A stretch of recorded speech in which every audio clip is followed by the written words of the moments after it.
안녕하세요. 운송원 멘토 박병철입니다. 안녕하십니까. 제알맨 팀장 이형건입니다. 네, 이번 영상은 최근에 네. 저희가 이제 다녀왔죠. 볼보 트럭 이제 신형이 나와서 런칭 행사에 다녀왔었는데 거기에 대한 후기 그리고 좀 정리 영상이 될 것 같아요.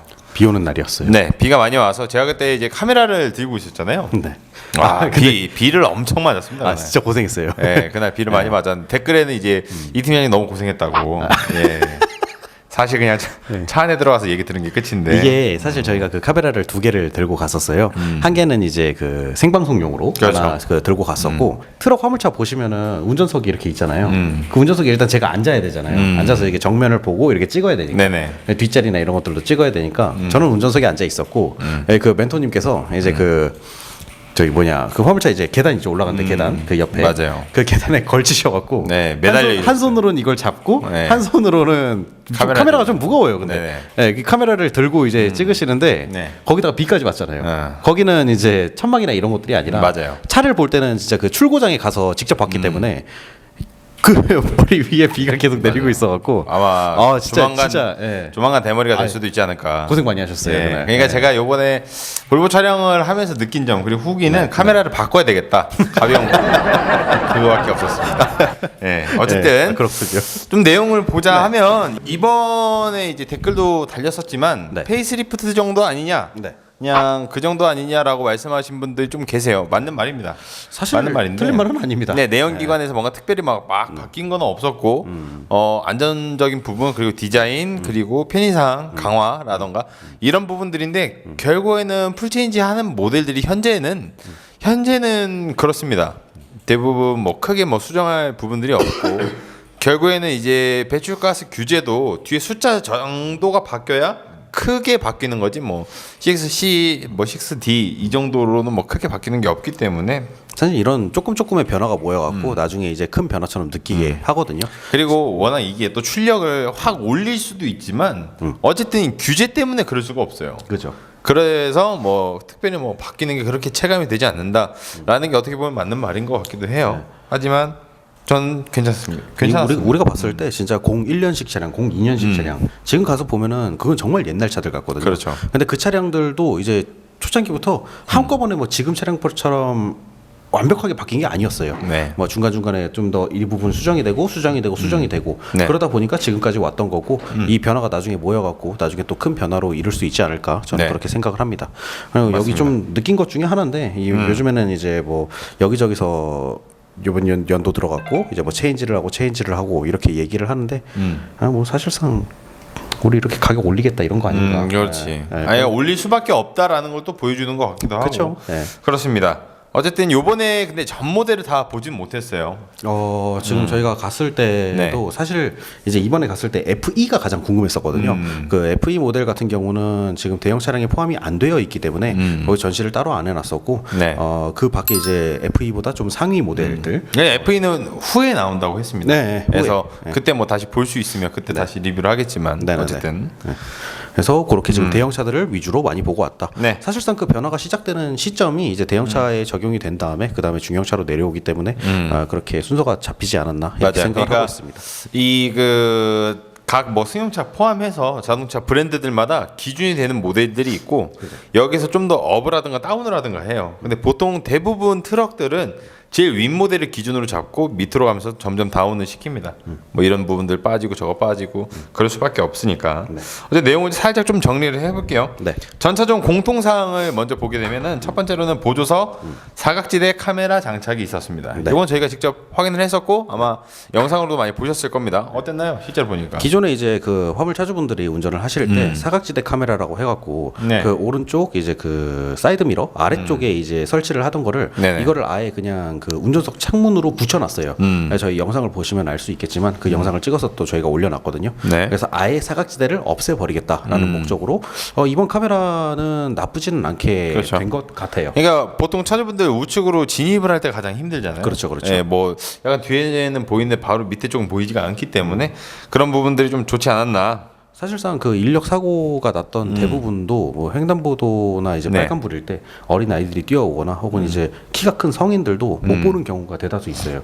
왜냐하면 내가 우회전을 뜨려고 했을 때 이게 딱 반경을 보고 있는데 그 정말 아래쪽이 사각지대이기 때문에 이것 때문에 사고가 나는 경우가 덜어 있었거든요. 그래서 그 부분을 보호하는 거는 좀 좋지 않았나 이렇게 네. 생각을 하고 있습니다. 두 번째로는 풀세이프티 패키지 전 차종에 장착이 네. 되었던 점 그리고 요건 좀 신기하긴 했어요. 이게 트럭에도 장착이 되는구나라고 생각이 들었던 부분인데 전방 및 마주오는 차량들이 있지 않습니까? 이 차량들을 위해서 어댑티브 하이빔이 적용이 됐습니다. 이거는 괜찮은 것 같아요. 그러니까는 주간 주행 등이나 이런 부분들도 많이 바뀌긴 했는데 디자인 자체가 바뀌긴 했는데 어댑티브 하이빔이다라는 것 자체가 차주분들에게 훨씬 더 좋은 부분이 아닌가. 가끔가다 이제 운전에 집중을 하다 보면은 그 이제 맞은편에 오는 차들이나 이런 것들을 생각을 못 하고 좀 편의상 이제 하이빔을 켜는 경우가 있어요. 네네네. 특히 그 야간에 운전을 많이 하시는 분들 공장이나 이런 곳에 들어가다 보면은 사실상 승용차나 이런 것들이 거의 없거든요. 승용차도 없고 거기 이제 오직 뭐 화물차 뭐 한두 대씩 다니고 하다 보면은 앞길도 잘 안 보이고 가로등도 좀 희미하게 보이고 네. 가로등이 없는 경우도 많죠. 그렇죠. 그런 경우에는 이제 하이빔을 켜고 다녀야 되는데 그렇다고 해갖고 이제 맞은편에 차가 올 때마다 껐다 켰다 할 수가 없으니까 요거는 좀 괜찮지 않았나 네. 그렇게 생각을 합니다. 맞습니다. 하고 추가적인 팁이긴 한데 보통 레인 센서나 이런 것들도 오토로 맞출 수가 있잖아요. 이번 그렇죠. 하이빔도 그렇고 네. 오토로 해놓은 상태로 시동을 끄거나 계속 이게 그냥 계속 고정으로 해놓으면 예상외로 전력이 좀 많이 나간다는 점도 알고 계시면 좋을 것 같습니다. 네, 요거는 이번에 가서 추가적으로 알게 됐죠. 예. 네. 하고 다이내믹 스티어링이 운전자 및 운행 조건별 개인 설정이 가능해졌다. 네. 요거는 저희가 직접 보고 왔어요. 어느 정도는 원래 이제 적용이 되어 있던 시스템인데 이것도 이제 볼보에도 적용이 되어 있다라고 네. 하시면 될 것 같습니다. 근데 보통 이제 그 승용차나 이런 분의 그렇게 막 가격이 엄청 나가지 않는 차량들 같은 경우에 보면은 보통 시동 껐다가 다시 켜면은 이게 다시 설정을 해줘야 돼요. 물론 개인 설정 이렇게 해서 뭐 모드가 있겠지만 다시 그쪽으로 가야 되는데 그 자체가 그냥 저장이 됐다라고 보시면 될 것 같습니다. 전 차종 공통사항은 여기서 네. 마무리가 되고요. 그다음 첫 번째 볼 차량은 FM이었습니다. FM 일단 어땠나요? FM이 제가 생각했던 것보다 뭐가 엄청 커지거나 그러지는 않았어요. 근데 이제 다만 좀 신기했던 거는 그 앞쪽에 네. 자기의 이 화면 디스플레이 착 깔아놓고 그리고 이제 옆쪽에 또 다른 디스플레이도 있었잖아요. 그것들은 상당히 좀 매력적으로 다가오는 느낌이었습니다.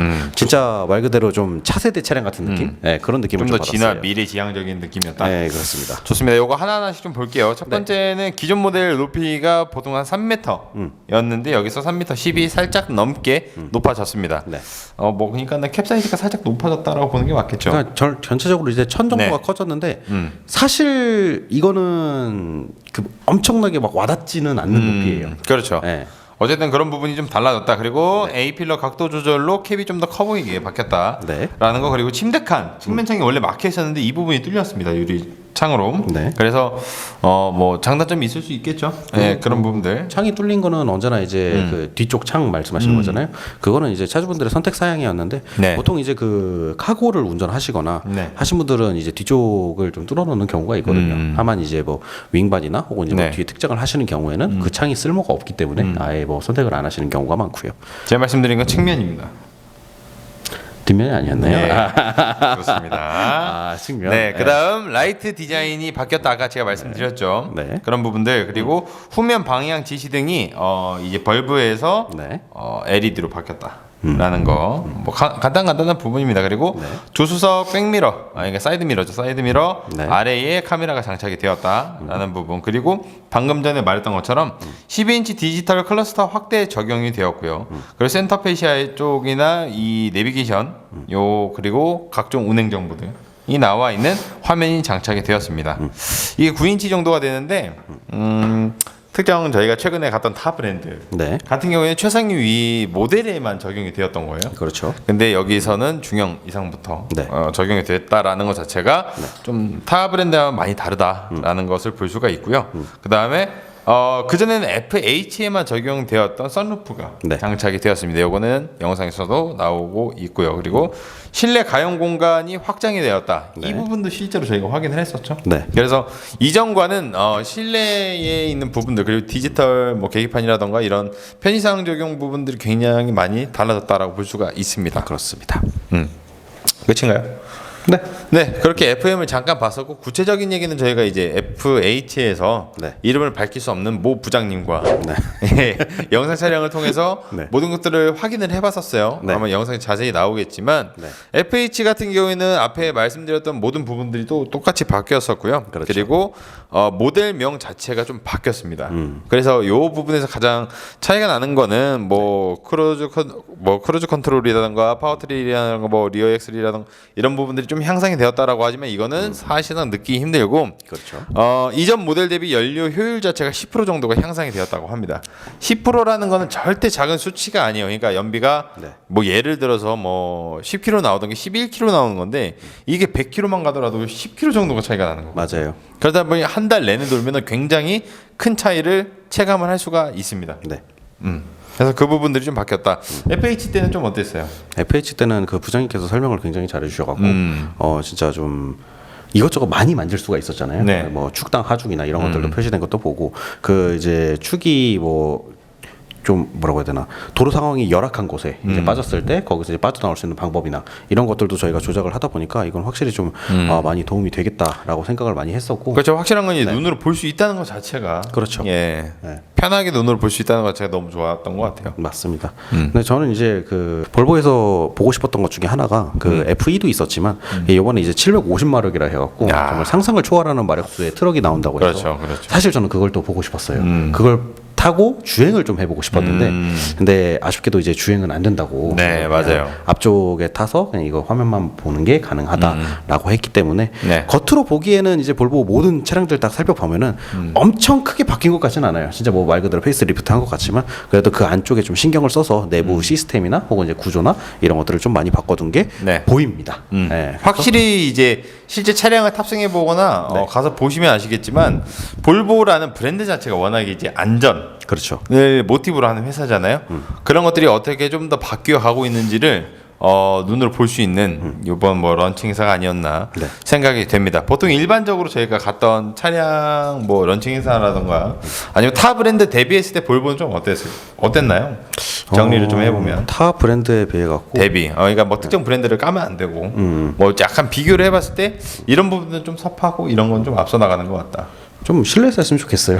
실내에서 했으면 좋겠다. 네, 비 오는 날은 실내에서 하는 게 좋은데 이거는 뭐 그는 그 행사장 문제고 네네. 일단은 그 볼보에서 나왔던 차량들 대형 차량들을 위주로 많이 했지만 뭐 특정 브랜드 같은 경우에서는 이제 네. 뭐 소형부터 시작해갖고 그런 다른 다 볼 수 있게끔 이렇게 준비를 해놨는데 볼보에서는 너무 대형만 하지 않았나 가급적이면 이제 중형이랑 소형도 좀 신경을 써줬으면은 좋지 않았나 좀 그런 생각이 들었고요.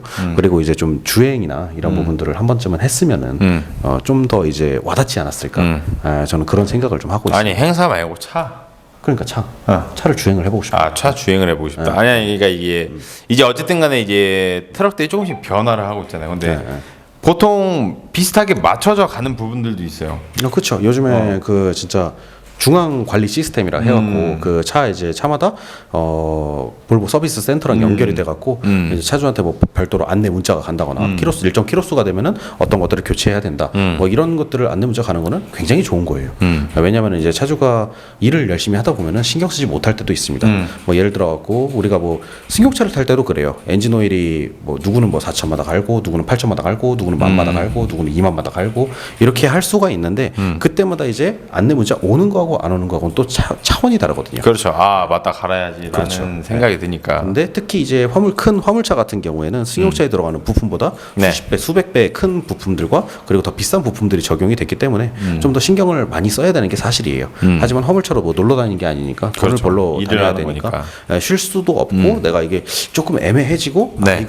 이거 언제쯤 이렇게 됐었지? 사람이 돈 때문에 스트레스 받기 시작하면은 이게 신경 못 쓰는 일들이 생각보다 많아집니다. 근데 그런 부분에 있어갖고 안내를 해준다는 거는 굉장히 좋은 부분이 아닌가. 특정 브랜드들도 이건 똑같이 따라오고 있기 때문에 그래서 이 부분은 좀 통일화되고 있지 않나. 그렇죠. 이제 브랜드들끼리 서로 경쟁을 하면서 어느 정도 시스템적인 부분 이런 것 아니면은 이제 규제들 때문에 같이 이제 안전사양을 적용한다거나 이런 부분들은 얼추 맞춰져 가고 있는데 뭔가 좀 더 기술의 정밀함 그리고 AS를 어떻게 받게 할 건지 어떻게 나오지 않게 할 건지 이런 부분들이 약간의 차이를 좀 보이고 있지 않나라는 생각이 좀 많이 들기는 해요. 그러니까 특정 브랜드 같은 경우에는 짜잘짜잘한 문제가 계속 터지고요. 어떤 브랜드들 같은 경우는 아주 크게 지금 똥을 싸지르고 자빠졌는데 네, 그렇습니다. 어쨌든 그렇게 하고 있는데 이 부분들을 최소화시키고 만약에 나온다 하더라도 어떻게 이렇게 적용을 시켜서 바꾸겠다 아니면은 뭐 최소화하게 빠르게 비용이 들지 않는 선에서 처리를 해주겠다라는 거는 각각의 브랜드마다 성질이 다 다른 것 같아요. 제가 봤을 때 런칭 회사를 가더라도 그리고 그 차량을 실제로 운행을 하는 사람들을 보더라도 그래서 요거는 이제 예전에 저희가 그 최저가 트럭에서 그 댓글 중에 하나 달렸던 건데 비슷한 동급의 차량들을 쭉 브랜드마다 해서 비교를 좀 해달라. 그러니까 예를 들어서 뭐 중형급에서는 이 차량이 이런 부분들이 가장 평점이 좀 높지 않은가. 왜 그런 거 있잖아요. 왜 연비 부분에서 뭐 A 주고 C 주고 뭐 이렇게 해. 그러면은 평균적인 나온 점수들이 있을 거 아니야. 그렇죠. 그럼 이 차량이 지금 현재로 봤을 땐 제일 괜찮다. 이런 것들도 좀 해달라라는 말씀도 있었어요. 어떤가요? 전 좋다고 생각해요. 네, 어쨌든 네 그렇습니다. 여기에서 뭐 짧게 마무리를 하고요. 나머지는 저희 그 40분이 넘어가는 긴 영상이 있어요. 그래서 좀 길지만 중간 중간에 내용이 굉장히 또 알차고 좋기 때문에 그걸 봐주시면 좋을 것 같습니다. 네, 마무리할까요? 네. 이상 운송원 멘토 박병철이었고요. 제알맨 팀장 이형건이었습니다. 감사합니다.